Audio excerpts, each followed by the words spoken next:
നമസ്കാരം. ഇനി ഈ വിറ്റമിൻ ഡി ഡെഫിഷ്യൻ്റ് ആണ് എന്നെങ്ങനെയാണ് നമ്മൾ മനസ്സിലാക്കുക? ഒരു ബ്ലഡ് ടെസ്റ്റ് ചെയ്താൽ നമുക്ക് വിറ്റമിൻ ഡി ഡെഫിഷ്യൻസി മനസ്സിലാക്കാം.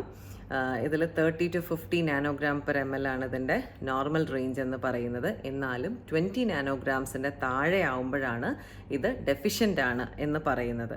അത് 10നും താഴെ പോവുകയാണെങ്കിൽ സിവിയർ ഡെഫിഷ്യൻസി ഉണ്ട് എന്നുള്ളതാണ് അതിനർത്ഥം. അപ്പോൾ ഇത് ഇത്രയും ഡെഫിഷ്യൻ്റ് ആണ് എന്ന് നമ്മൾ അറിഞ്ഞു കഴിഞ്ഞാൽ തീർച്ചയായിട്ടും നമ്മളൊരു ഡോക്ടറെ സമീപിക്കണം. നമ്മുടെ സാധാരണ നമ്മൾ എന്താ ചെയ്യാന്ന് വെച്ചാൽ, ഇത്തരത്തിലുള്ള വിറ്റമിൻ ഡെഫിഷ്യൻസീസ് വരുമ്പോൾ നമ്മളൊരു ഫാർമസിയിൽ പോയിട്ട് നേരിട്ട് പോയിട്ട് മരുന്ന് വാങ്ങിക്കുകയാണ് ചെയ്യുക. അതൊരിക്കലും ചെയ്യരുത്.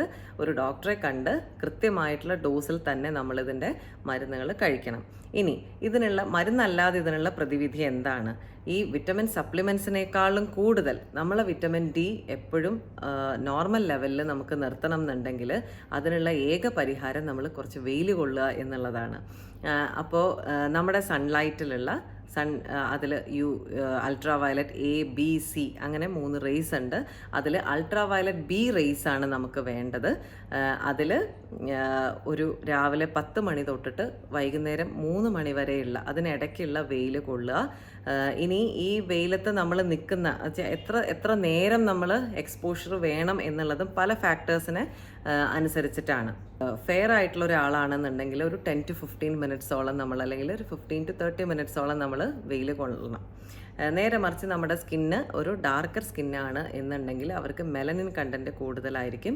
അപ്പം ഈ മെലനിൻ നമ്മുടെ ഈ അൾട്രാ വയലറ്റ് റേഡിയേഷനൊക്കെ നമ്മളെ ഒരു തടയുന്ന, നമ്മളുടെ ഒരു ബാരിയറാണ് ശരിക്കും. അത് നമ്മളെ പ്രൊട്ടക്റ്റ് ചെയ്യുന്ന ഒരു സാധനമാണ്. അപ്പോൾ അത്തരക്കാർ കുറച്ച് അധികം സമയം സൺലൈറ്റ് എക്സ്പോഷർ വേണ്ടി വരും. ഏകദേശം 1 മണിക്കൂറോളമെങ്കിലും സൺലൈറ്റ് എക്സ്പോഷർ വേണ്ടി വരും. പിന്നെ സൺസ്ക്രീൻ്റെ അമിത ഉപയോഗം നിർത്തുക. സൺസ്ക്രീൻ ഉപയോഗിക്കാം, പക്ഷേ അമിതമായിട്ട് സൺസ്ക്രീൻ ഉപയോഗിക്കുന്നത് നമ്മൾ കുറയ്ക്കുക. ഇത്രയും കാര്യങ്ങൾ ശ്രദ്ധിച്ചു കഴിഞ്ഞാൽ തന്നെ നമുക്ക് വിറ്റമിൻ ഡി ഡെഫിഷ്യൻസിയെ തടയാൻ പറ്റും.